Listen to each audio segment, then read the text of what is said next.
Um, all right, let's begin. Before we do, I'd just like to say, let's please offer up prayers for those in our community in need of healing. It could be yourself, it could be a loved one, it could be a whole community for which you're offering prayers. But if you'd like to add those prayers in the chat at this moment, that would be really wonderful. And let's just take a moment to read who people are thinking of.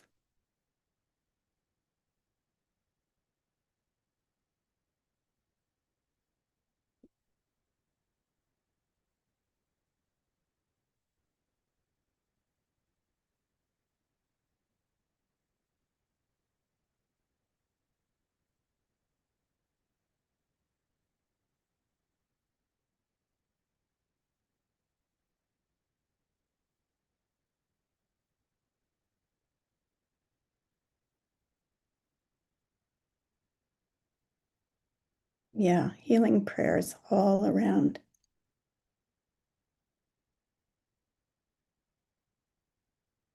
Mhm.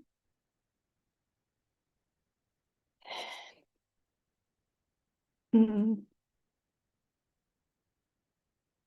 Yes. Our prayers are really needed. There's so many in need of healing. All right. So I will do a short teaching and we will sit. And then at the end, we will say Kaddish for everyone who is in mourning. Um, and if people want to stay, we can do questions and answers about all sorts of things that might be on your mind. So I hope it's okay with you. This happened once before, about 2 years ago. I was hosting and the teacher was, for whatever reason, not able to make it. And I shared a story that, forgive me, that I am sharing it again for those of you who were here then. But it continues to be such a deep spiritual teaching in my life and something that comes back to me and with which I wrestle as we Jews do with the important questions. So many years ago, 31 years ago, when I first got married, my husband was Jewish. I was at the time a member of a Zen center, the Cambridge Zen Center, which is a Korean lineage. And as some of us do at the beginning of our marriages, I was really wrestling with, who am I now? Who am I? I mean, maybe that's the big question of my life, uh, of all of our lives. But it felt very resonant in the early days of my marriage. Am I me? Am I now part of this new we? Am I going to become Buddhist, which I had always thought I would? I had promised to raise Jewish children and wanted to. Was I now something else? All these questions. And with those, I went off to a meditation retreat at this Zen center. And on the second day, we had interviews with the teacher. And he brought us in and he asked, I don't know if some of you will know what koan study is, and maybe some of you do not.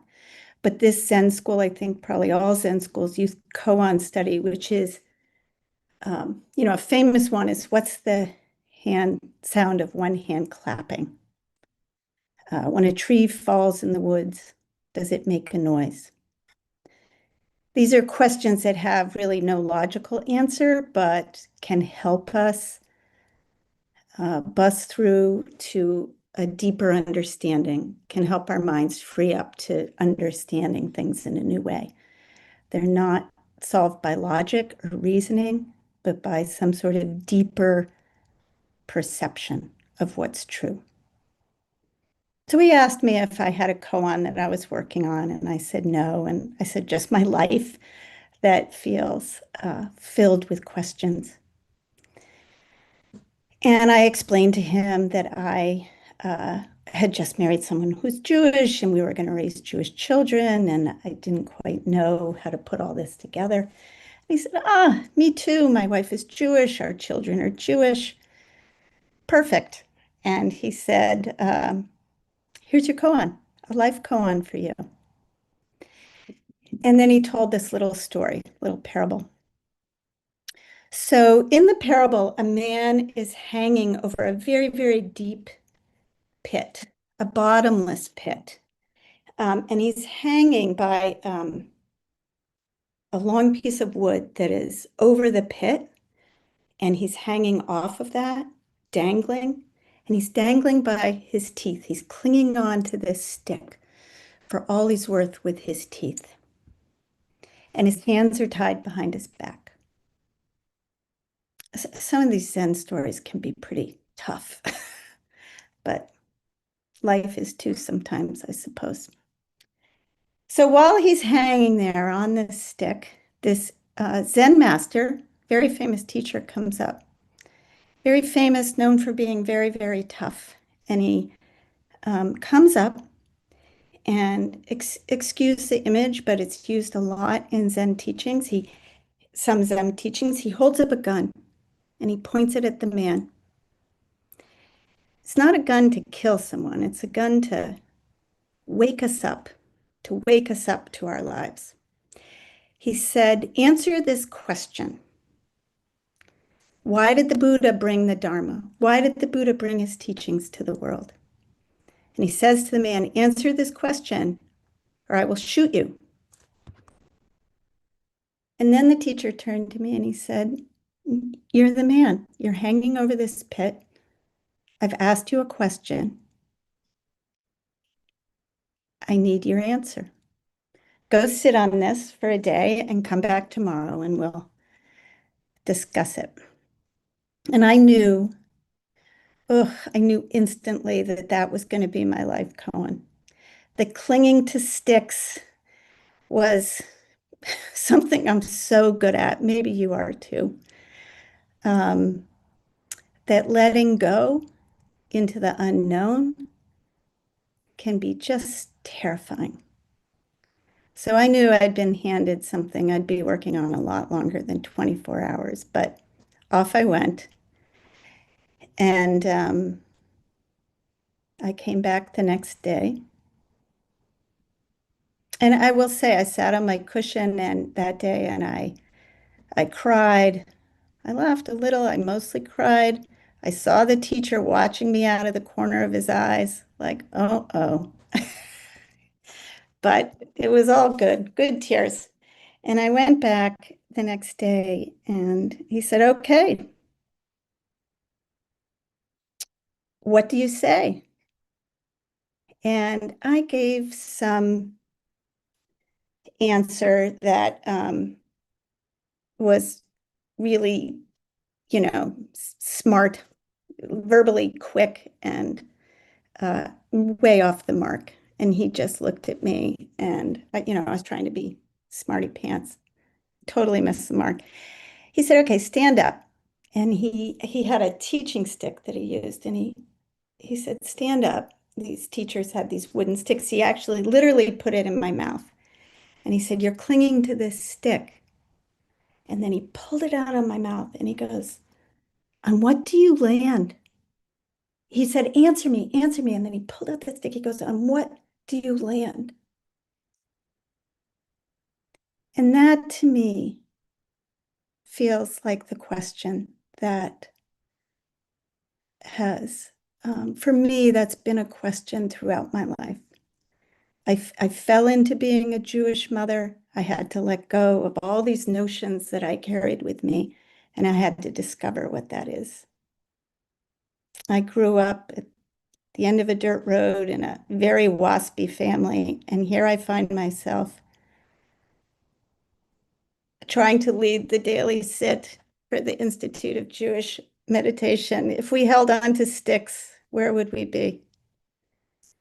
And yet, over and over and over again, I find in my life that I am clinging to one stick or another.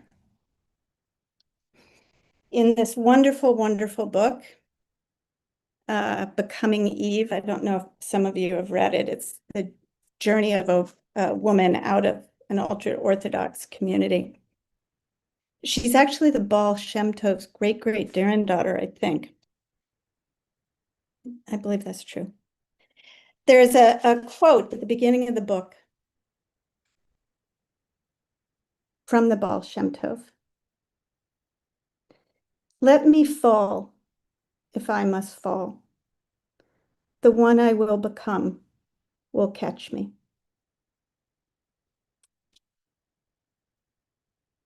Which is a great Jewish answer to the Buddhist koan I was given so many years ago. So with that, let's sit for a few minutes and think about the sticks in our lives that we each need to let go of. So we'll sit for a few minutes.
In closing, as we come to a close, you can still keep sitting if you'd like.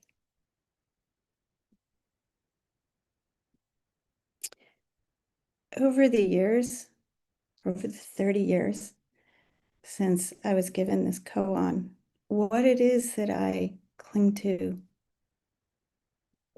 and why it's shifted. Sometimes it's out of fear.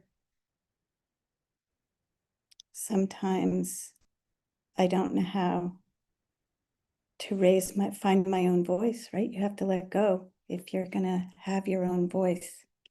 Raise your voice.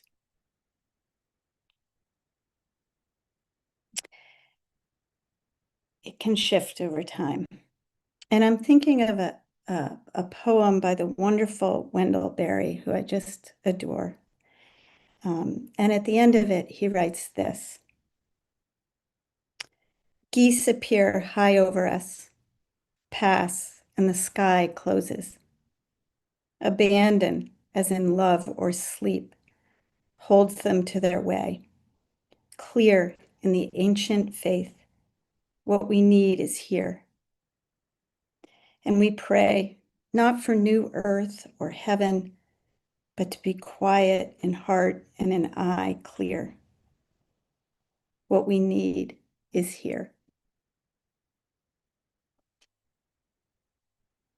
Ever so grateful to this community of astonishing human beings. The poem is Wild Geese. Oh, look, somebody found it. Thank you, Rachel. Wow.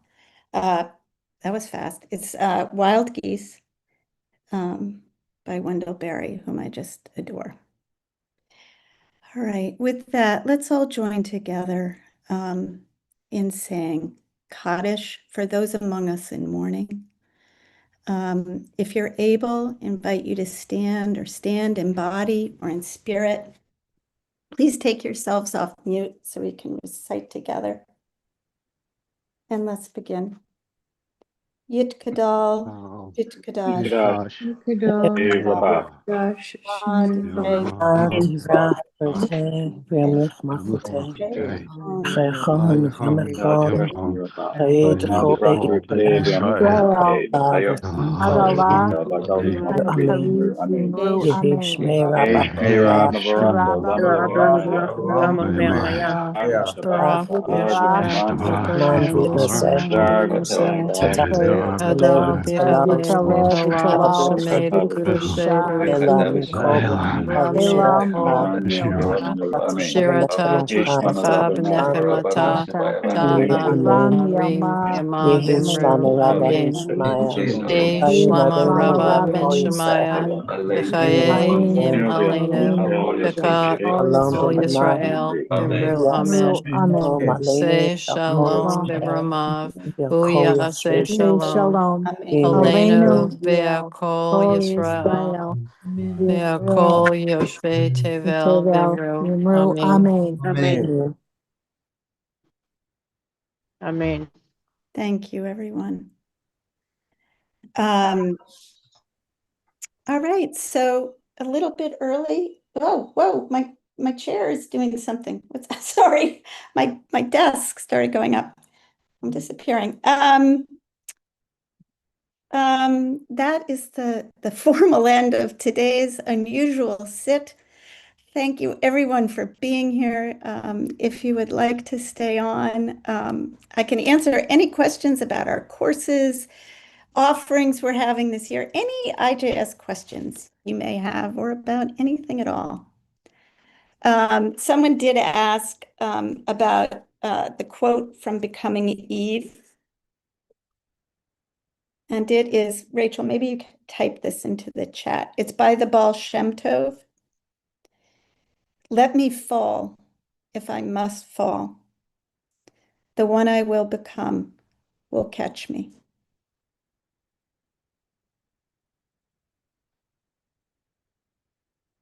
Thanks, Rachel. By the Baal Shem Tov. All right. Well, some of you are still here. So does anybody have any questions? That's interesting, Neil, what you just said. Yeah. Will the Kabbalah course be recorded? Yes, it will be. Oh, Rachel already answered that. Yes, it will be. I'm not seeing any other questions. Thank you, Bruce. Thank you, everybody, for your goodwill. The title of the book is Becoming Eve: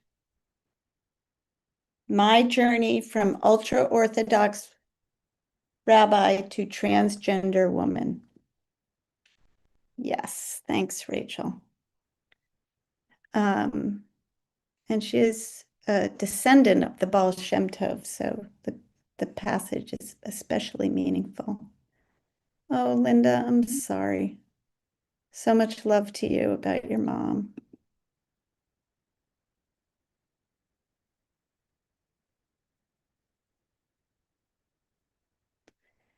We have a lot of wonderful classes this fall. Do you have any questions? Uh, what can I tell you? We have some wonderful courses that are coming up. Josh is doing a really exciting course with Jane Eisner, who used to be the editor of the Forward, about the news, which I, for one, could really use. How to read the news and not lose your mind. It's about sort of bringing mindfulness to the fire hose that is the news these days. And then in the winter, I do want to mention, just because I'm working on it with him right now, Roger Kamenetz, who wrote many years ago, wrote The Jew in the Lotus, which I'm sure some of you have read, and Stalking Elijah. He's going to be offering a course for us this winter. His new book, which is called, oh shoot, it's called Seeing into the Life of Things. And that'll be super exciting. It's in January. Registration will open soon. And coincidentally, his daughter is offering a course. She's an NPR reporter, Anya Kamenetz. So we have some really exciting offerings coming up.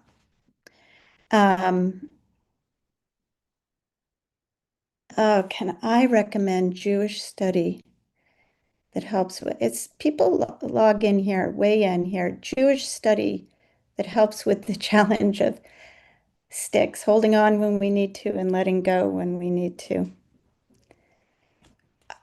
I find that meditation really helps with that. I have found that in my life, the whole practice of practicing learning to not cling on to my thoughts, which I can also sometimes think are just the most valuable thing in the whole wide world. And if I let one go, I'll never have another thought again. And of course, that's not true. But learning to let things pass and have it be okay and good. They're like clouds in front of the moon. They have to pass so that we can see the light of the moon. That's been hugely helpful for me. And I always find midot practice helpful.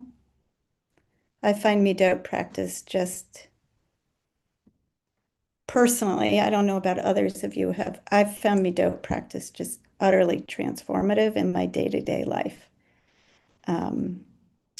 We always have, just so you know, Mark Margolius's course, what's it called? Awareness in Action, which is an evergreen course, meaning it's offered all the time, and it's about midot work.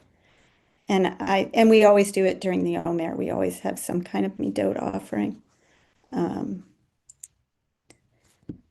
know, what do other people have to say? Oh, somebody asked about the Jane Eisner course. That's the one with Josh and Laura. I think it's in here. Question: when you've shared your koan with others, What are some of the sticks they've identified and how did they deal with them? Let me come back to that in a second. Rabbi Sam's, because I'm going to think about it for a second. Rabbi Sam's class on Rabbi Nachman has already started, and it's his year-long Torah study class. So every week you'll get a teaching about that week's Parsha through the lens of Rabbi Nachman and Sam's Devar on that. So, and then once a month there is a live session. And Rachel put in the link to the Jane Eisner course. No, I think those sticks change. For me, it used to be, I can only really speak for myself. I'm trying to think of my friends.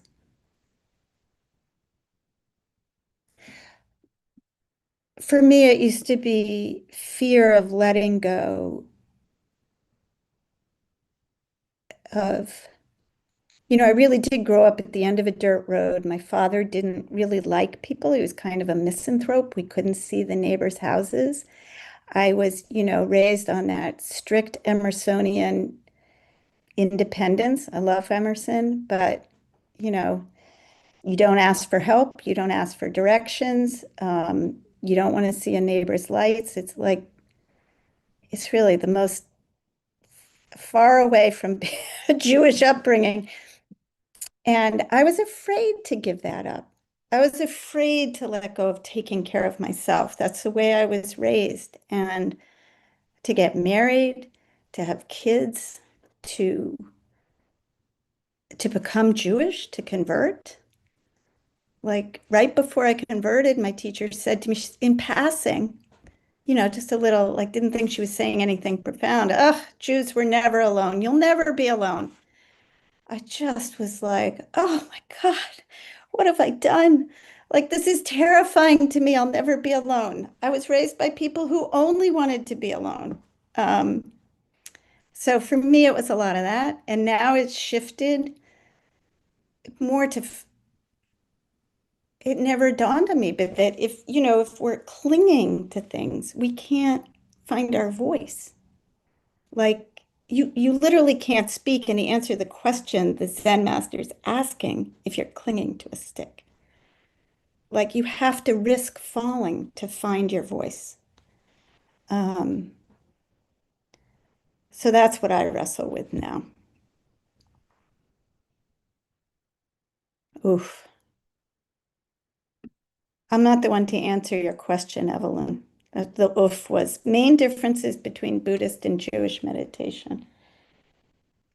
Um, I'll bring Sam back for that one. Uh, yes, there's another koan. Rebecca's given us all a new koan. Does where you land depend on what you're clinging to? Ah, that's your koan. You're the one falling from the stick. Come back tomorrow and we'll discuss it. Um,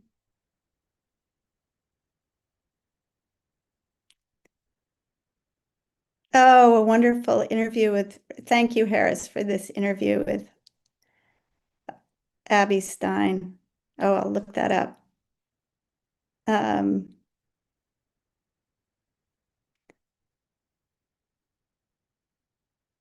children's book. I don't think there was a children's book that we mentioned, Deborah.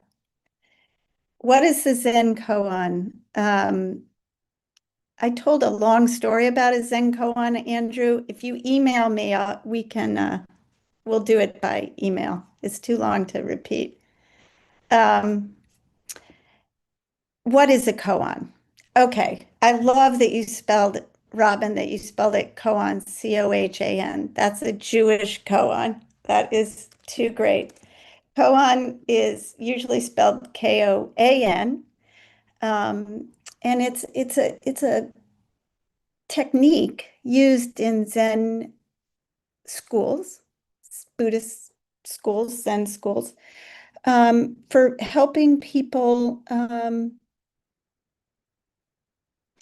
clear your minds, really, to think of in new ways, to perceive the truth of what's happening and not be stuck in the ways that we normally see our lives in the world. So koans are, this is what I said before, but are like, they seem like riddles, but they don't have logical answers.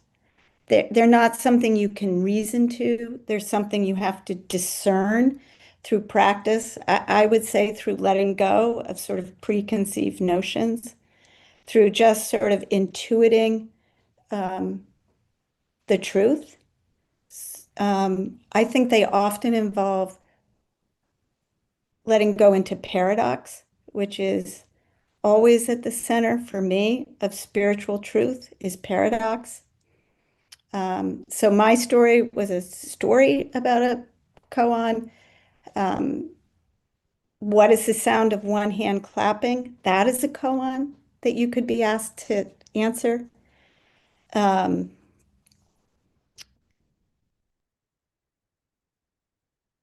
I don't know the famous joke about the sound of one hand clapping. A rabbi, Rebecca, would you like to share that? Oh, thanks, Harris.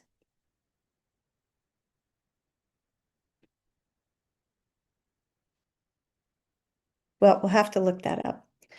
All right, we come to a close. Thank you, everybody, for your goodwill and your patience. And maybe you'll have two teachers tomorrow. Have a good day. Go in peace, and prayers for all of those of us with heavy hearts, wishing for peace, hoping the peace can hold in the Middle East.